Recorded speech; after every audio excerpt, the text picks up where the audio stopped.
Hi everyone, welcome back to the channel, heading to Qatar 2022, where we discuss the World Cup, and I'm hoping you're already here because the World Cup started. It's been a week. I'm really excited with how it's been turning out. It's been turning out quite well. There's been a whole bunch of crazy stuff that's been going on this week, so we'll just touch base on what happened. I guess the first thing was right before the World Cup started, Qatar announced that it was actually going to ban serving alcohol in the stadiums, and they did this on 2 days' notice after all that build-up about will alcohol be available or not, and then they decided yes, and then it would be at the stadiums, but only for a certain amount of time. Then suddenly they went, actually we requested from FIFA to not serve it at the stadiums. Now, what surprised me the most was the reaction from the Budweiser company, which was a fairly mellow, okay, well, due to circumstances, we're not going to be serving alcohol at the stadiums, but Bud Zero will be available. And from that, I got the message of, yeah, Qatar paid Bud a lot of money in compensation for this. Now, in the end, fine. If, that's what Qatar wanted to do. I'm surprised FIFA went with it because FIFA did force other countries in the past to serve the sponsor products at stadiums, but I'm assuming Qatar compensated everyone fully for any lost profits.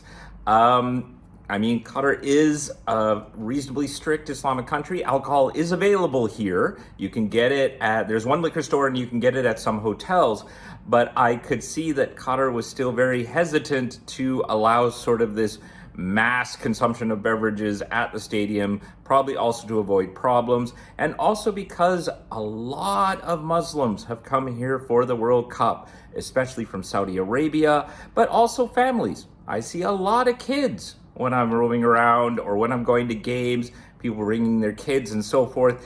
And so the general view, of course, from the Muslim population is that this is a great thing, that alcohol is only being served at the fan zones where, okay, you don't have to take your family there if you're concerned about seeing people drinking alcohol. There's plenty of other places to go. You can go to the Souk Waqif and all this stuff to, see games and enjoy the atmosphere.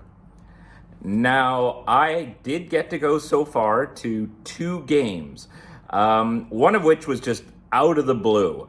I had driven to a friend's place after work to go watch the game at his place. He's got big screen TV. It's kind of, the central place everyone meets up to go watch the games. And as I arrived, a bunch of them were getting into cars and they saw me and they're like, oh, quick, dude, we got tickets to this game and we're leaving now. We got to get going. And they had one spare ticket, literally one extra ticket because one guy canceled out.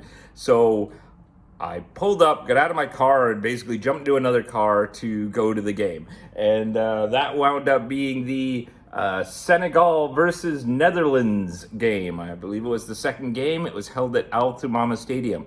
Now, the ticket was hospitality. So we had a box. Like, it was crazy. Like, we're talking, you go in and there's a room, there was a buffet, food, free drinks. Not alcohol, though. This was sponsored by a Qatari organization. Well, I know that people are saying, hey, beer can't be served in the stadium, but they did make the announcement that VIP boxes could get alcohol. Well, not this one. There was no alcohol available there because it was sponsored by a Qatari company, I assume. And so then we had these fantastic seats to watch the game. Senegal, I feel for you. You guys played better on the midfield.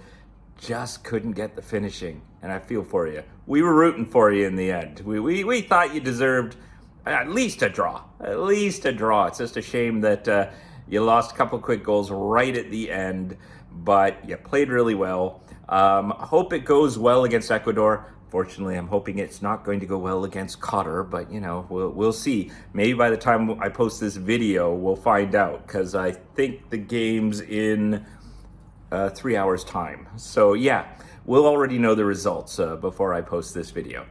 And then we got a nice parting gift after we left the game.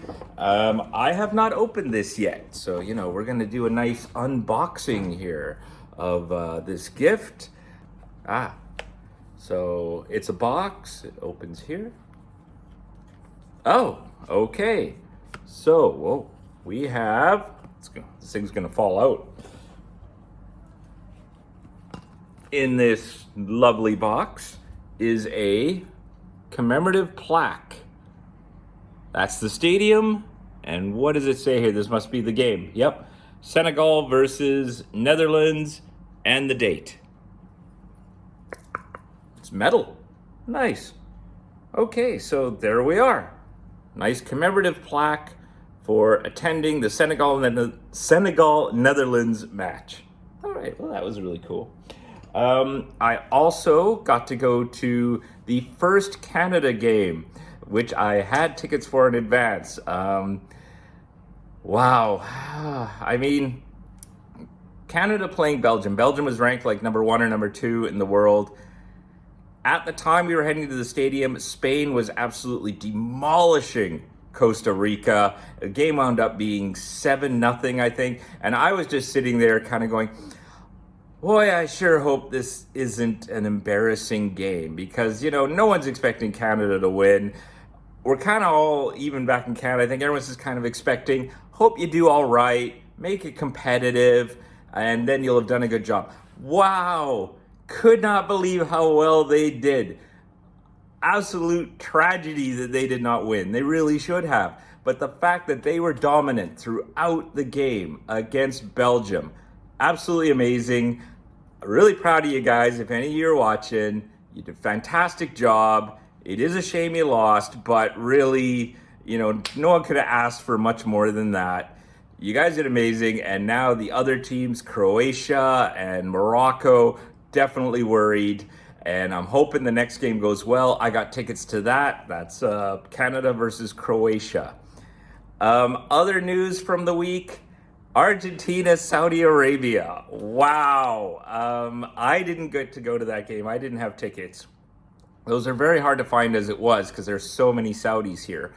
But I know friends of mine did go, as well as His Highness the Emir. Sheikh Tamim was there. And he actually, there's video of him holding a Saudi flag. Someone handed him a Saudi flag and he draped it across his shoulders, which was a big deal because, of course, there was a blockade of Qatar that was led by Saudi Arabia.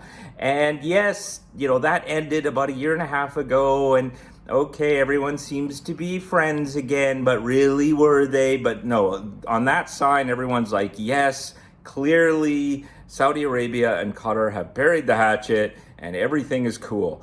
And then Saudi winning that game and the parties going on.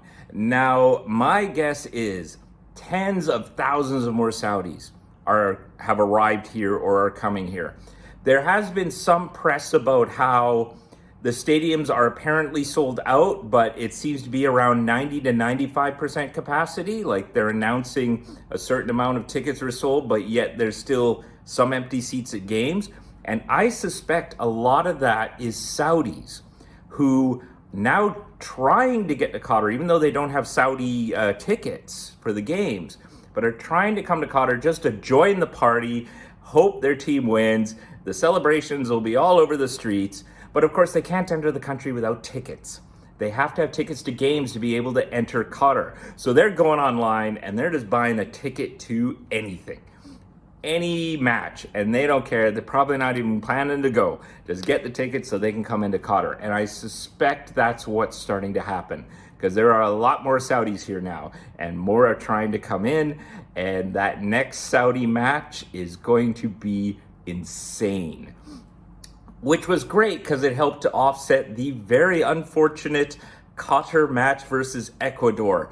I think the pressure was really too much for the Qatar team. That first half, they were just shell-shocked. It was quite sad. I'm amazed it kind of ended at just 2-0. The second half was quite dull, but at least even. Hopefully they kind of get it together for the next match, which is also today. But yeah, I mean, that was rough. I felt bad for them. I had to remind my friends that this was the team that won the Asia Cup in the UAE a couple years ago, beating the UAE in the semis to do it. And then they all agreed that was more important. Like good on them. They would have rather that their team have won that than who have won that opener against Ecuador. So hope everything's okay, guys. Just, stay positive, and hopefully, the game against Senegal goes better. I have one more Canada game to go. A friend of mine's trying to score quarterfinals tickets, and he says if he gets those, he just asked, hey, if I can get extras or if I'm in. Sure. I couldn't believe how great it was to go to these games. The hospitality one, okay, that was VIP, so that was very easy. But even going to that Canada game at Ahmed Bin Ali Stadium, getting into the stadium, smooth as butter. Smooth. From the metro station, walked up, security, not much going on. Lineups weren't too long, very quick to get through. Security people were very upbeat and positive. They weren't all kind of gruff and all that. They were very kind of happy. Everyone was very helpful. And it was very easy to get to our seats. There were volunteers everywhere. There was no real issues. It was a great game. Canadians heavily outnumbered the Belgians, and it was just a shame that, all their efforts didn't pay off. But had a great time. I'm hoping I'll get tickets to some more games. Highly unlikely nowadays because tickets are going fast. People are putting them up for resale. They're vanishing within minutes. But the atmosphere down at Souk Waqif, down at the Corniche, down at some fan zones, all seems to be really positive and happy. So by and large, it seems like this World Cup has been going along really smoothly. Now, I know if you're looking online, you're seeing all this stuff about, all these problems that are happening. And that's really more just internet warriors jumping on anything, any possible thing that can go wrong. There's a million people here. You're going to find that odd person who has problems with accommodation or had problems with, a ticket or something like that. And then it's getting blown out of proportion that somehow the entire tournament's this big failure because of it. And no, stuff like this is going to happen all the time. And the other part that gets me is the provokers. People who bought tickets, accommodation, plane tickets, flying down, and then going, I'm going to provoke this country by wearing something or whatever. And then, I can't believe I provoked people. And they're, reacting about it. Quick, film it so I can get views and likes. We get it. I warned people this was going to happen. You're going to get people flying down deliberately for these, attention-seeking actions, trying to provoke things. It's going to happen. And, just told my friends, just kind of ignore it, enjoy the World Cup, ride with it, and stop looking at the press, especially the British press, who are just jumping on every single thing. Despite what you might read on the internet, the tournament is going great. Everyone here seems to be really enjoying it. The atmosphere is going quite well, and hopefully that continues and there aren't any major snags over the next 3 weeks. That's all I had to say. Here's hoping your team does well, unless they're playing against Qatar or Canada. But other than that, I hope they do really well, and we all have a great tournament. I'll talk to you later.